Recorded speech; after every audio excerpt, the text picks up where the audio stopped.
What's the crack? What's the bleeding story? I'm up on a roof here in Dublin. I'm on top of the world. You can see Dublin sort of skylight there, a bit of machinery in my way, but let's probably just get the picture. And I'll try and get up higher. See over there.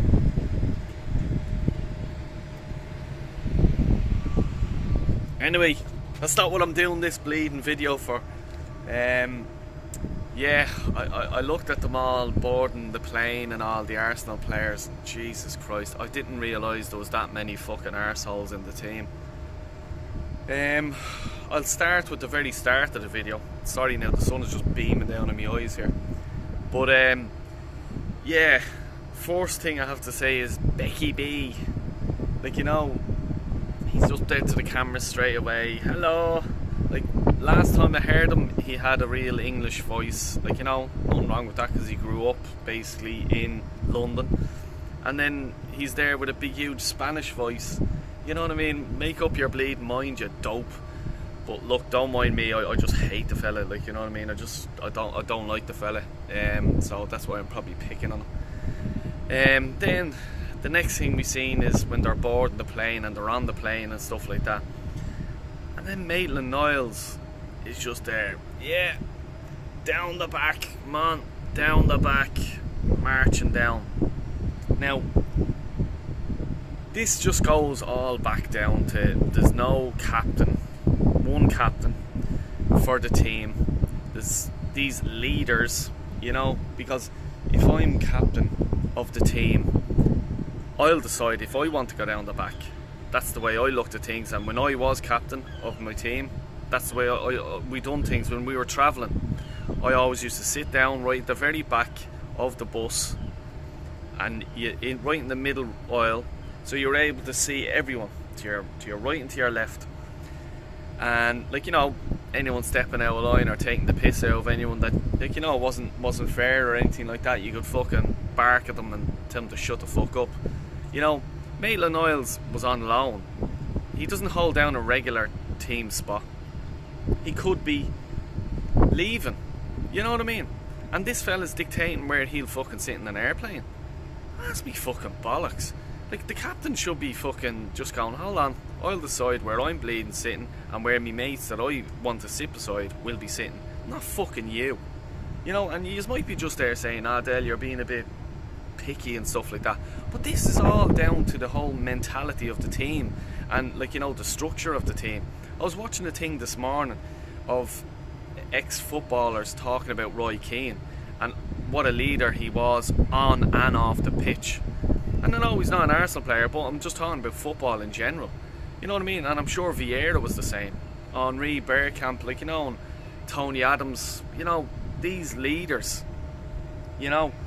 But with Arsenal, like, it's just fucking, we're like a boat without a rudder. You know what I mean? Without being fucking any direction. In the dressing room, you have to. You know, even when I was when I was watching that thing this morning, like, they were there on about, like, Roy Keane. Whatever Fergie said, Roy Keane executed it on and off the field. You know, when the manager's not around, has to be done. Like, you know what I mean? But this is the whole thing of, like, you know, leaders on off the pitch, and I keep bleeding shining on about this. It's such an important thing if you want to win, anyway. But yeah, that just annoyed me, you know. Another thing that I learned from that fucking, it was only 3 minutes long, it's on their website, check it out. Fucking El Neni and Cedric Suarez. I'll tell you one thing, the two of them, I'd fuck them into the fucking, you know, the overhead lockers in an airplane. Well, that's where they two would be fucking sitting if I was on that fucking plane. And it's as simple as that. And you might be just there going, here, you're being harsh now. No. Because the two of them are going on like fucking school kids. Like, it's embarrassing. It really is. Now, I know that, like, there's other teams as well that there's players like this. I'm talking about Arsenal because I support Arsenal. You know what I mean? The two of them were fucking on it. Suarez was in at the window seat. And then El Neni goes to him, yeah, I want to sit there. Okay. That to me is a weak man. And I'm talking about that because that's weak mentality. If someone says to me and I'm sitting down and I was sitting there first, get up. No, I'm sitting here first, and I don't care if it's a joke or anything like that. You have to show your like, you know, in the animal kingdom, we'll just talk about it. You know what I mean? The silverback, and then you have blackbacks. The blackbacks try to attack the silverback because they want to rule, because there's a level.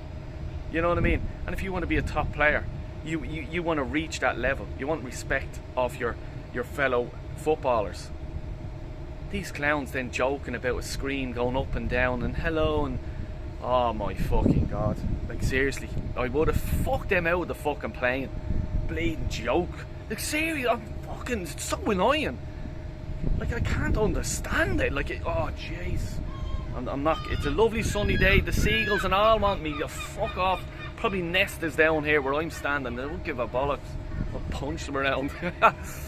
But yeah, then you had Arteta then in the driving seat of the pilot seat, sitting beside the pilot, and he's as giddy as a schoolgirl, like, you know what I mean?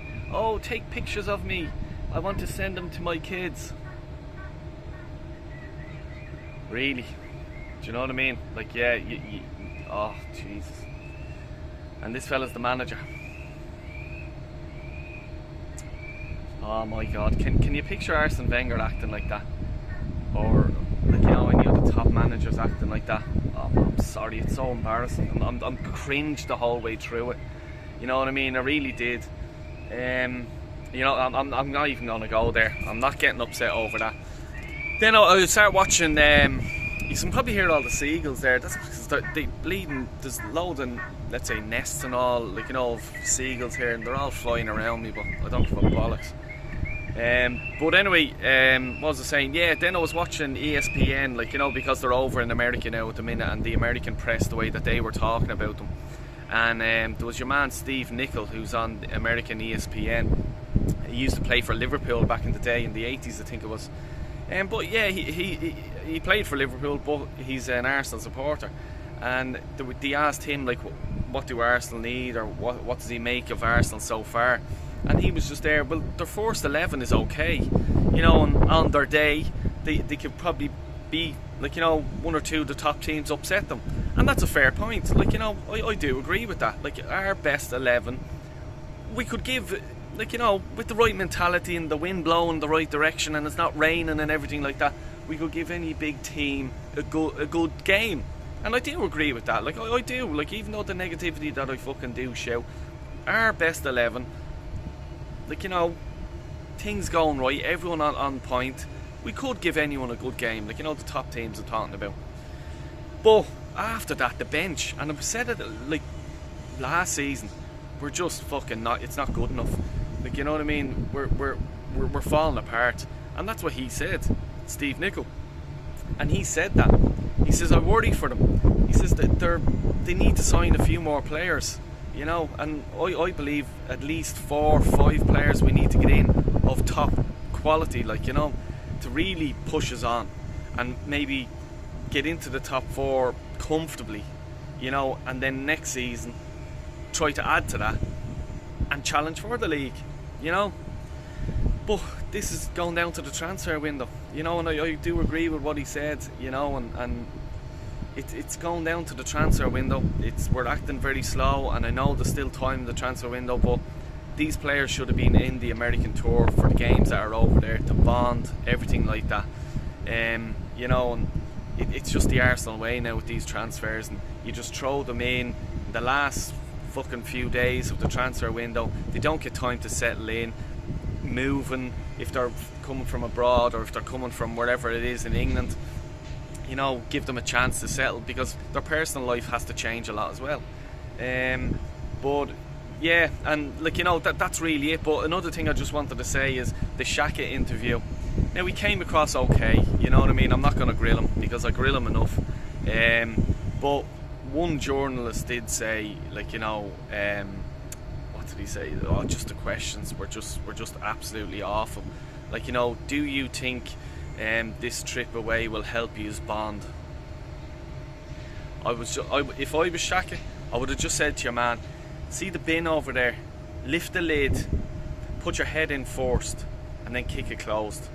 Just get in the bin, because that question is fucking useless, really is. You know what I mean?